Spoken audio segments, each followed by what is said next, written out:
Every year, authorities seize several hundred tons of cocaine out on the open ocean.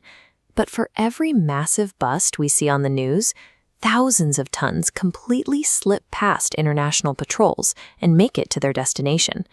To bypass that heavy ocean surveillance, cartels have moved their manufacturing away from traditional supply chains. They build these stealth vessels in clandestine shipyards hidden deep within the dense Colombian jungle. These operations are overseen by a rare breed of artisan known as a master builder, men like Oscar Moreno Ricardo, who operated far beyond the reach of the law and specialized in a high-stakes form of naval engineering. They face a unique engineering constraint. These builders have to construct vehicles capable of traveling thousands of miles entirely undetected, but they have to do it using rudimentary materials, completely cut off from modern facilities. These jungle shipyards produce highly calculated, minimum viable products, vessels engineered specifically to win a technological war against global coast guards. The baseline model in this fleet is the low-profile vessel, or LPV. When this design started hitting the water in the late 2000s, its primary objective was to defeat radar detection.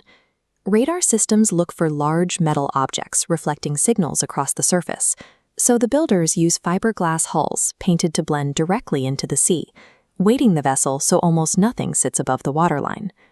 But if an LPV does get spotted by a patrol aircraft, every single one of them comes equipped with a final tactical failsafe, a scuttling valve. The moment Coast Guard boats close in, the smuggling crew simply opens this valve to flood the interior. Within minutes, the multi-million-dollar vessel and all its cargo plunge to the ocean floor, completely destroying the evidence. By removing radar from the equation, cartels turned ocean smuggling from a high-speed chase into a slow, deliberate crawl of physical camouflage. To catch them, authorities were forced to rely on direct visual spotting from the air.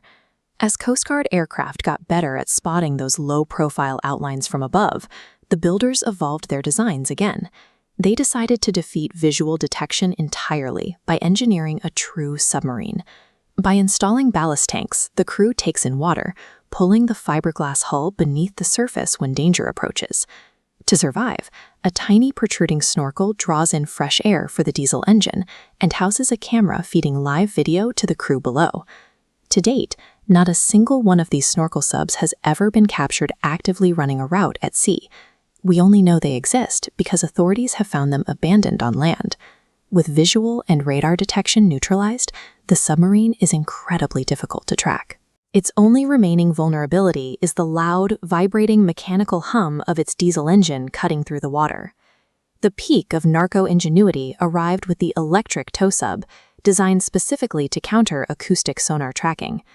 This schematic shows a radical design shift. Builders stripped out the noisy diesel engine, replacing it with 10 tons of batteries to power dual electric motors for complete silence. To conserve its limited range, the submarine is towed by a legal surface ship. The evasion protocol is simple. If law enforcement intercepts the legal surface ship, the smugglers just unhook the tow cable. The silent submarine is left perfectly hidden in the dark depths to continue on its own or be recovered later.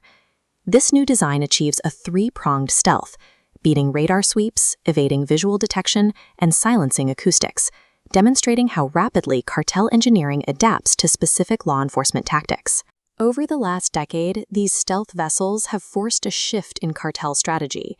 They are moving away from massive hauls in favor of smaller, highly optimized payloads spread across dozens of invisible submarines to minimize the risk of detection.